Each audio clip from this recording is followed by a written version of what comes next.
పూరా లోకల్. నమస్తే, welcome to పూరా లోకల్. ప్రస్తుతం మనం జూబ్లీ హిల్స్ లో బోరబండ డివిజన్ లో ఉన్నాము. మనతో పాటు ఉన్నారు ఇక్కడ స్థానికుడు. అతనితో మాట్లాడించే ప్రయత్నం చేద్దాం. ఈ ఎలక్షన్ లో బై ఎలక్షన్ లో ఎవరికి ఓటేస్తాడో. మీ పేరు? అన్న, నా పేరు మనీష్ గౌడ్ అన్న. ఇక్కడ నవీన్ యాదవ్ అన్న వాళ్ళ డాడీ అన్న ఏదైనా చాలా మంచిగా ఉంటుంది. నిమిషాల మీద వచ్చి పనులు చేసుకోరు. మాకు అన్నింటిలో మంచిగా ఉంటుంది అన్న. 100% నవీన్ యాదవ్ అన్న గెలుస్తున్నాడు. 100% పక్కా 20,000 ఓట్ల మెజార్టీతో గెలుస్తున్నాం అన్న. 100% చెప్తున్నది పక్కాది. నువ్వు ఎవరిని అడగండి, లోకల్లా మంచి నేమ్ ఉంది. మేము చాలా మంచిగా అనిపిస్తుంది మాకు. ఏ వర్క్ కానీ ఇంటికి పోయినా చేస్తాడు. మాకు చాలా మంచిగా అనిపిస్తుంది. మేము 100% నవీన్ యాదవ్ అన్నకు ఓటు వేస్తాం. 100% నవీన్ యాదవ్ గెలుస్తున్నాం. 20,000 మెజార్టీతో గెలుస్తున్నాం మేము. కాంగ్రెస్, జై కాంగ్రెస్.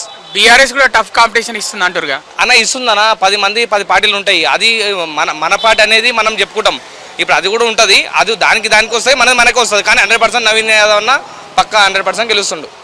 సానుభూతి పనిచేస్తుంది. మాగంటి సునీతనే గెలుస్తుంది అంటారు కొంతమంది. గెలుస్తుంది అన్న. ఇప్పుడు గెలుస్తుందని అంటారు, నేనంటా, నువ్వంటే అందరం అంటాం.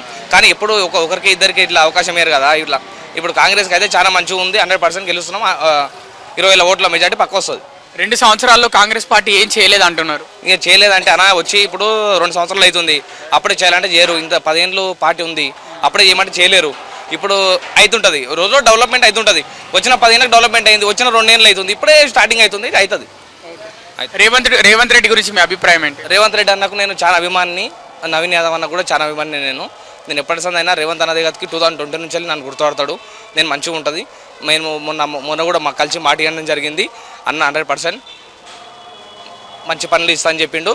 మంచిగా చేసుకున్నాను తమ్ముడు అని చెప్పిండు. మాట్లాడిండు. మా నవీన్ యాదవ్ అన్నతో కూడా మాట్లాడిండు. ఓకే. అలాగే ఇప్పుడు జూబ్లీ హిల్స్లో రోడ్లు అలాగే డ్రైనేజీలు సరిగా లేవంటున్నారు, ఏం చెప్తారు? జూబ్లీహిల్స్లో రోడ్లు డ్రైనేజీలు లేవంటే అవుతున్నాయి అన్న. స్టార్టింగ్ అభివృద్ధి అవుతుంది. ఇప్పుడు స్టార్టింగ్ రోజు అనుకుంటా హైకోర్టు వస్తుంది. అప్పుడే అమౌంట్ ఉండదు కదా ప్రభుత్వం తాన కూడా అవుతుంది. రోజు డెవలప్మెంట్ అవుతుంది, అభివృద్ధి అవుతుంది. స్టార్ట్ అవుతుంది. అయినాక అప్పుడు ఇంకా 2 ఇయర్స్, ఇంకా 3 ఇయర్స్ టైం ఉంది. అప్పటి రోజు చూడండి. కాకపోతే 100% అవుతుంది. అన్ని సంక్షేమ పథకాలు మొత్తం వచ్చేస్తాయి. ఏం ప్రాబ్లం లేదు. కాంపిటీషన్ కాంగ్రెస్ బీఆర్ఎస్ మధ్య ఉందా, లేకపోతే బీజేపీ కూడా వస్తుందా మధ్యలోకి? బీజేపీది అయితే ఇంకా మనకు తెలియదు. కానీ కాంగ్రెస్ బీఆర్ఎస్ మధ్యలో అయితే కాంపిటీషన్ ఉంది. 100% నవీన్ యాదవ్ అన్న 20,000 ఓట్ల మెజార్టీతో గెలుస్తుంది. మొదట్లోనేమో క్యాంపెయినింగ్ ప్రచారం స్టార్ట్ అయ్యే ముందేమో 50,000 అన్నారు. తర్వాత ముఖ్యమంత్రి ఏమో 30,000 ఓట్లు అన్నాడు. మీరేమో 20,000 ఓట్లు అంటున్నారు. మేము పబ్లిక్లో ఏంటంటే మేము తిరుగుతున్నాం కాబట్టి 20 నుంచి వెళ్ళి 30 రావచ్చు, 30 నుంచి వెళ్ళి 50,000 కూడా రావచ్చు, 1,00,000 కూడా మెజార్టీ రావచ్చు. చెప్పనీకి రాదు అది. కానీ మేము ఇప్పుడు తిరుగుతున్నాం, గ్రౌండ్ వర్క్ అందరం చేసుకుంటున్నాం. 50,000 అంటే మేము కొంచెం తక్కువనే చెప్పాలి, కానీ ఎక్కువ అయిపోద్దు. 100% 50,000 వస్తుంది. 60,000 కూడా రావచ్చు, 20,000 కూడా. మినిమం స్టార్టింగ్ 20 నుంచి వెళ్ళి 50,000 మెజార్టీ వస్తుంది. ప్రజలు నవీన్ యాదవ్ను చూసి ఓటేస్తారా, లేకపోతే రేవంత్ రెడ్డిని చూసా, కాంగ్రెస్ పార్టీని చూసా? ఇప్పుడు కాంగ్రెస్ పార్టీ, నవీన్ యాదవ్, రేవంత్ రెడ్డి అని కాదన్న.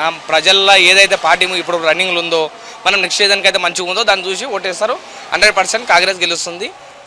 మంచి పథకాలు అభివృద్ధి అవుతుంది. అంటే అధికారంలో ఉన్న పార్టీకి ఓటేస్తేనే అభివృద్ధి జరుగుతుంది అంటావా? అవును, అంతే కదా. మరి ఇంకా మనం ఇప్పుడు ఉన్నది మనం చేసుకోవాలంటే, ఇప్పుడు సీఎం సార్ దాని నుంచి పంచ రావాలంటే మనం డెవలప్మెంట్ చేసుకుంటాం గల్లీలా. లేకపోతే ఏడే చేసుకోలేం కదా.